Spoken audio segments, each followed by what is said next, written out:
কন্ট্রোভার্সির জন্য দুটো ছেলে মেয়ের জীবনটাকে তোমরা নষ্ট করছো। প্লিজ বন্ধ হোক, বন্ধ হোক, বন্ধ হোক। যা শুরু করেছো তোমরা, মানে ম্যাডাম আর ওই দুই চালাকে বলছি, দুই চালা তোরা যা শুরু করেছিস নিজের চ্যানেলকে সাবস্ক্রাইব গেম করার জন্য আর ভিউজ বাড়ানোর জন্য, এই নোংরা পথে তোরা পা বেরিয়েছিস। তোদের পতন অনিবার্য, বুঝলি? তোদের পতন অনিবার্য।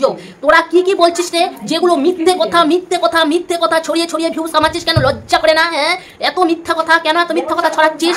একটা কথাও সত্যি না বন্ধুরা, আমি তোমাদেরকে বলছি, একটা কথাও সত্যি না। এখন কথাটা হলো জিতম, যেদিন থেকে ঝিমি ওই জিতমের সাথে আছে সেদিন থেকে ও বাড়ির থেকে বের হয়নি একা একা, ঠিক আছে? ও কিন্তু ঝিমির সাথেই কিন্তু সব সময় থাকে। আরেকটা কথা, যখনই বাড়ির থেকে বের হয় তখনই কিন্তু ঝিমির সাথে বের হয়, ঠিক আছে? এখন কথাটা হলো বন্ধুরা, এগুলো সব এই দুটো ছেত্রী ক্রিয়েটার, এই দুটো ডাকিনী যোগিনীকে তোমরা সবাই মিলে, মানে কি বলবো, সবাই মিলে প্রতিবাদ করো, প্রতিবাদ করো, রুখে দাঁড়াও। কারণ এই দুটো শেষশ্রী ডাইনির জন্য আমাদের এই মানে ফুলের মতো পবিত্র ছেলে মেয়ের দুটো সংসারটা না নষ্ট হয়ে যায়। আমরা মুখ বুঝে কি চুপ করে বসে থাকবো? হ্যাঁ, তোমরা রুখে দাঁড়াও প্লিজ। এই দুটো শেষশ্রী ক্রিয়েটারকে মানে ই করো, প্রতিবাদ করো, প্রতিবাদ জানাও। এরা শুধু নিজের কি বলবো, নিজের সাবস্ক্রাইব গেম করার জন্য আর ভিউজ বাড়ানোর জন্য এগুলো সব করছে। দেখছে যে না, এখন আর কোনো কন্টেন্ট নেই, কারণ এরা জানে যে ঝিতম আর ঝিমিকে নিয়ে কন্টেন্ট না করলে এদের ভিউজ হয় না। এই জন্য এরা ঝিতম আর ঝিমিকে নিয়ে এরা খুঁচিয়ে খুঁচিয়ে খুঁচিয়ে খোঁচাচ্ছে, শুধু খোঁচাচ্ছে। এখন ওই ম্যাডামকে লাগিয়েছে, ম্যাডাম যা না খুশি তাই বলছে। কেন ম্যাডাম, আপনি এটা আবার কোন কথা বলছেন? আপনি দেখতে পাচ্ছেন, আপনি যেহেতু আপনাকে আমি অবাক হয়ে যাই, আপনি কি ধরনের মানুষ? হ্যাঁ, আপনি যেহেতু মেয়েটাকে ওই বাড়িতে ঢুকিয়ে দিলেন, ওই মেয়েটাকে সংসার করানোর জন্য ঢুকিয়ে দিলেন, এখন আপনি সংসারটাকে ভাঙার মানে জোরদার চেষ্টা করছেন। কি ধরনের মহিলা আপনি? হ্যাঁ, কি ধরনের মহিলা? হ্যাঁ, এখন তার ডাকিনী যোগিনীর ভিউজ বাড়ানোর জন্য আপনাকে মানে ই করছে, কারণ আপনি মনে হয় ডাকিনী যোগিনীর কাছ থেকে ঘুষ খেয়েছে মনে হচ্ছে। কথাটা বলতে বাধ্য হচ্ছি ম্যাডাম, বাধ্য হচ্ছি, ঠিক আছে? কেন এরকম করছেন? কেন এরকম করছেন? মেয়েটা সংসার পেয়ে গেছে, ঠিক আছে, এখন আবার কি তাল ধরছেন রেজিস্ট্রি করার জন্য? কেন কেন? ওদের ব্যাপার, ওদের সম্পূর্ণ সাংসারিক ব্যাপার, ওদের ব্যাপার, ওরা সম্পূর্ণ সব কিছু কি আপনাদের কথা মতো চলতে হবে? কেন আপনাদের কথা মতো চলতে হবে? কেন আপনাদের কথা মতো চলতে হবে? ওয়াই? কেন কেন? হ্যাঁ, welcome back to my YouTube channel. তোমরা কেমন আছো? আশা করি ভালো আছো, সুস্থ আছো। আমি ভালো আছি। নতুন আবার আরেকটা ভিডিও নিয়ে চলে আসলাম। ভিডিওটা শুরু করার আগে বলছি, চ্যানেলে সাবস্ক্রাইব করে দিবেন, নোটিফিকেশন অন করে দিবেন। নোটিফিকেশন অন করে দেওয়ার সঙ্গে সঙ্গে আমার ভিডিওগুলো অবশ্যই তোমাদের কাছে পৌঁছে যাবে। তা বন্ধুরা, অবশ্যই আগে কথাগুলো বললাম, অবশ্যই শুনতে পারলে। যে এখন কথাটা হলো, ছেলে মেয়ে দুটো সংসার করছে ঠিক মতো, এখন কেন প্রশ্ন আসে যে এখন রেজিস্ট্রি করতে হবে? কেন এখন প্রশ্ন আসে? কেন? এটা কি কন্ট্রোভার্সি? মানে আমাদের এই ম্যাডামকে কে খোঁচাচ্ছে? খোঁচাচ্ছে এই ডাকিনী যোগিনী আর একজন আছে বড় ভিলেন, যে বড় ভিলেন, ঠিক আছে? বড় ভিলেন খোঁচাচ্ছে। কারণ কন্ট্রোভার্সির দরকার না, কন্ট্রোভার্সির দরকার আপনাদের। এখন কেন এই কথা বলছেন যে রেজিস্ট্রি করতে হবে? কেন করতে হবে? এখন আপনারা কেন, যেহেতু ওরা সংসার, যেহেতু মানে ঝিতমের অমতে ঝিমিকে রেখে আসলেন, ঝিতম কিন্তু জানতও না, ঠিক আছে? যেহেতু রেখে আসলেন, সেহেতু ওর ঝিতমের মা ঝিতম ও ঝিমিকে রেখে দিল, বা ঝিমি কিন্তু কম কাণ্ড করেনি। কার কথা শুনে? ওই একজন সব থেকে যে বড় ভিলেনের কথা শুনে, মানে ঝিমি ওর স্বামীর বিরুদ্ধে কতটা নোংরা কথা বলেছিল।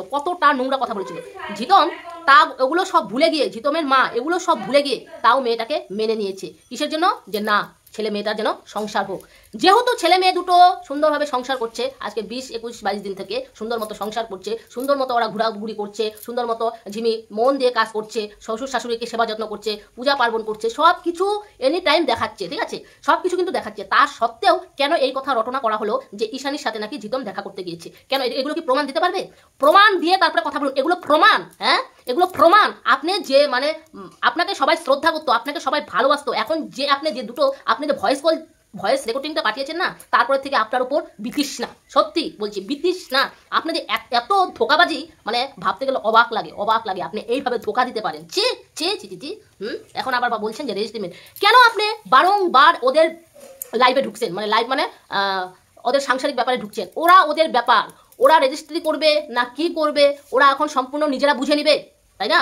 ঝিতম তো বলেছে আমাদের মতো থাকতে দাও, আমাদের মতো থাকতে দাও। ঝিমিকে একসময় বলেছে যে না, আমি কষ্টে আছি, আমার অনেক দুঃখ, আমার হেনা, আমার তেনা, কিছু বলেছে? কিছু তো বলেনি। তাহলে আপনারা আগ বাড়িয়ে কেন ওদেরকে খোঁচাচ্ছেন? কেন খোঁচাচ্ছেন আপনারা? একটা বিবেক থাকা উচিত। এই ডাকিনী যোগিনী বন্ধ কর, বলে দিলাম, বন্ধ কর। ওই ছেলে মেয়ে দুটোকে নিয়ে কন্টেন্ট করে না, ওদের বের করে দেবো সবাই মিলে, বুঝেছিস? বেশি বাড়ন্ত বানা, বেশি উড়লে যে ডানা এইভাবে ছেটে দিতে হয় তা আমাদের সব ক্রিয়েটার বা ভিউয়ারদের জানা আছে, বুঝলি? হ্যাঁ, নাটকিগুলো দুটো নাটকি, খালি পিছনে পড়া, খালি পিছনে পড়া। ওরা দেখতেছে যে ওরা সুন্দর মতো সংসার করতেছে, তা ওদের পিছনে পড়া, ওদের পিছনে পড়া। তো সেটা খেয়ে দে কাজ নেই, হ্যাঁ খেয়ে দে কাজ নেই, এইভাবে চ্যানেল গ্রো করা, এইভাবে ভিউজ কামানো, কেন অন্য কন্টেন্ট ধরো দেখি। আচ্ছা, এখন কথাটা হলো, কালকে আমি ঝিমির লাইভ দেখেছি। ঝিমি কিন্তু লাইভে বলেছে যে আমার মা, এক নম্বর আমার মা, আমার হাজবেন্ড, আমার শ্বশুর শাশুড়িকে নিয়ে যেই নোংরা কথা বলবে তাকেই আমি ছেড়ে দিব না। কি শুনেছো সবাই, তোমরা শুনেছো? এই ডাকিনি যখন শুনেছিস না শুনেছিস নি? ডাইনি দুটো। হ্যাঁ, ঝিমি ওর মাকেও যদি নিয়ে কেউ খারাপ কথা বলে তাকে ছেড়ে দিবে না, ওর হাজবেন্ডকে নিয়েও যদি খারাপ কথা বলে তাকে ছেড়ে দিবে না, ওর শ্বশুর শাশুড়িকে নিয়েও যদি কথা বলে তাহলে তাকেও ছেড়ে দিবে না। তাহলে মেয়েটা কতটা ভালোবেসে ফেলেছে। মেয়েটা বলেছে যে আমি আগে যেগুলো করেছি সব আমাকে দিয়ে করানো হয়েছে, ঠিকই তো, তখন আমার বয়সটা কম ছিল। ওই যে একজন ভিলেন আছে, সব থেকে বড় ভিলেন, তলে তলে গেম খেলে, সেই ভিলেনটা তলে তলে এই কাজ করিয়েছে, ঠিক আছে। এখন ঝিমি সাবালিকা হয়ে গেছে, এখন সে বুঝতে পারে যে সংসারটা কি, নিজের সংসার নিজের কিভাবে কবজা করতে করে ধরে রাখতে হয়, ঠিক আছে। সে বলেছে, সে তো তাও বলেছে যে আমি যখন ছিলাম না তখন আমি না থাকা সত্ত্বে, আমি না থাকাকালীন তখন একজন এসে ঘর বাঁধতে চেয়েছিল, আমি এই সুযোগটা দিয়েছিলাম, কিন্তু পরবর্তীকালে আমি এই আর সুযোগ দিব না। তাহলে মেয়েটার মাথায় কত বুদ্ধি, ঠিক আছে।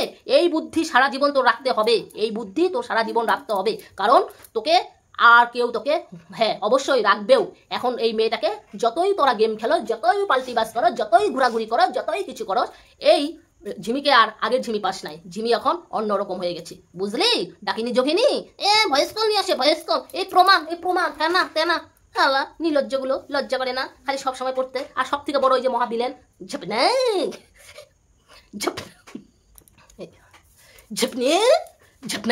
তলে তলে তো গেম খেলতে খুব পটু, আপনি তো এক নম্বর মহান, সত্যি ঝপনা তলে তলে গেম। সব বাড়ির খবর সব কিছু ওই যে ডাকিনি যোগিনী আর একজন ওনাকে দিয়ে আসেন। লজ্জা করে না বাড়ির খবর বাইরে প্রকাশ করতে? লজ্জা করে না? হ্যাঁ, ঘরের জিনিস পরকে জানাতে? আপনি জানেন না যে ঘরের জিনিস পরকে জানালে কি হয়? কেচ্ছা তুলে তুলে যে আপনাদের নামে নিন্দা করে যে ভিডিও করে এদের শুধু লাগে ভিউজ।